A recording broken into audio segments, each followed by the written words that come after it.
what consumers want today is full disclosure. For them to look at a product and say, right on the back, it says no GMOs. And that's all I ask for. At Hain, 99.9% of our products today are GMO free.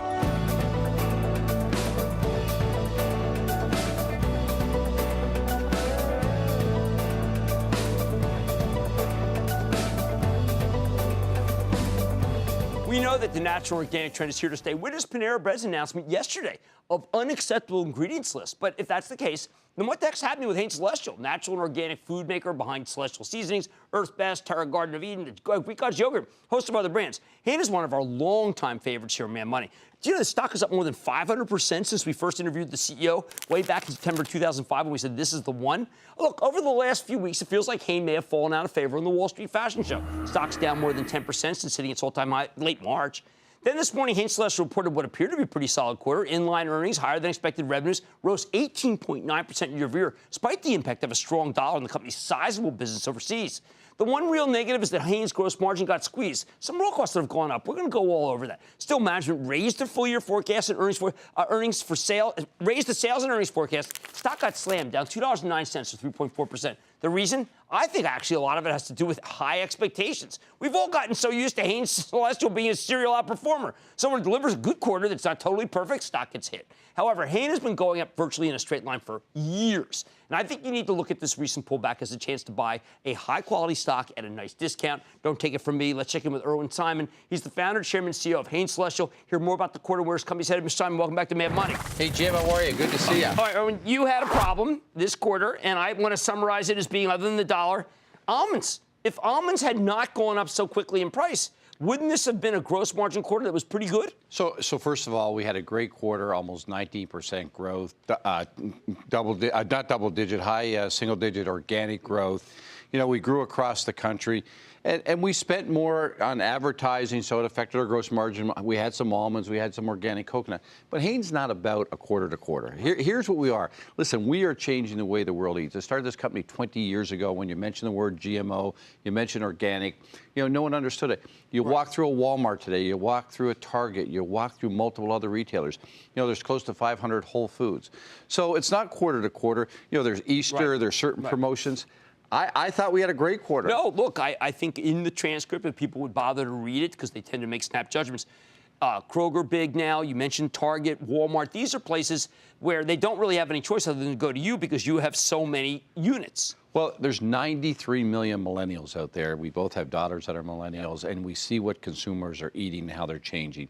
You know, no genetically modified foods. You saw Panera, you saw Chipotle. Here are restaurants that want more and more ingredients for their consumers. That's what we're looking for. You know, if you come back and look at Hain today, where's our growth coming from?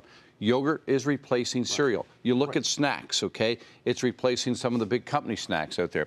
You know, one of the questions asked me on the call today about tea. Millennials are drinking more tea today than coffee. So you come back and say juice, our Blueprint juice, fresh pressed juices. Where were they a couple of years ago? So with that, you know, we today have so many products, so many categories. Hain today has no one product, no one category that represents more than 14, 15% of our sales. And then a customer, we're well diversified in our customer base. Okay, now, tomorrow morning I'm interviewing Walter Robb, co-CEO of Whole Foods. We know after the close they reported a disappointing number. I mean, the stock's trading down. People tend to say, hold it, if Whole Foods is doing poorly, Hain must be doing poorly.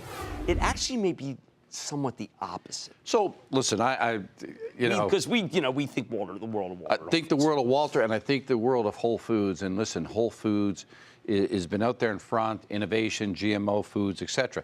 The only thing is, there's so many other retailers today that are seeing what consumers want. Brian Cornell at Target, Doug McMillan at Walmart. If you ask them what they have to do, they have to have more natural organic. And I've been with both of them, and I've been out there talking to them, and where are they changing and what their consumers are telling them. And that's the thing today. If you're in retail, you got to listen to your consumers, especially millennials, because you know what? If you don't have the product they're looking for, they're going somewhere else. There's so many opportunities to find products today. But, Irwin, I'll tell you something else we're worried about. We've been speaking with a gentleman named Valley Portovi. He's an investor in Farmland LP. Are the farmers getting it? Jack Hartung, CFO at Chipotle, he's been telling us, you know what, we got to get this food chain so where we can be able to have supply to meet our demand. Are they getting it? So, Jim, great question. And I think that is one of the assets that's within Hain that no one realized is our procurement of ingredients. Today, we're procuring ingredients all around the world. We're setting up infrastructure. I'm in India and the Middle East next week, and part of that is procurement and where we're finding more and more ingredients. You know, 99% of our products today are GMO-free. Right. And if I had to come back and say, what is one of the biggest challenges we have out there is finding more and more supply, more and more ingredients that we can continue with our growth. And it's not that consumption is growing. It's that consumers are looking for more and more product and converting from the other side. Listen, there's two models out there, Jim. There's organic growth, right, which is for organic products, right, or you can take the Heinz Kraft model, okay? Hope Warren Buffett likes that cherry Coke. Well, listen, you can take Heinz and Kraft, which two great companies, you bring them together.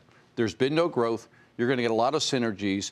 And you're going to get a lot of. You don't think a millennial is going to get turned on by a Velveeta? What are you, like some sort of like guru hippie? It's not only Velveeta. It's come back Kraft macaroni and cheese. Kraft has come out by 2017. We're taking a food coloring out of Kraft macaroni and cheese. Oh, I know. You've been putting in there, and again, you're waiting to 2017. So, Jim, for us, and that's why I come back at Hain. It's not about the quarter. It's about the long term, and I got to tell you, it's where the consumer is heading more. Does this have as many chemicals as Pringles? Well, this has no chemicals and no GMOs, and today this product will do almost $50 million in Walmart on an exclusive basis. And, you know, kale chips. Who heard of kale chips a few years ago? Unhappy people, people who don't smile, according to Warren Buffett. Anyway, I'm with you. So are my kids. That's Irwin Simon, founder, chairman, president, and CEO of Hain Celestial. Who has more chemicals in the food, PPG or you? I say, or Kraft. That's a logical question. Irwin, thank you so much. Thank God it's not us, that's for sure. Booyah! Jim Cramer here from Mad Money. Thanks for watching CNBC on YouTube. Click here to subscribe and get the jump on my exclusives with CEOs, plus market news, investing advice, and a whole lot more.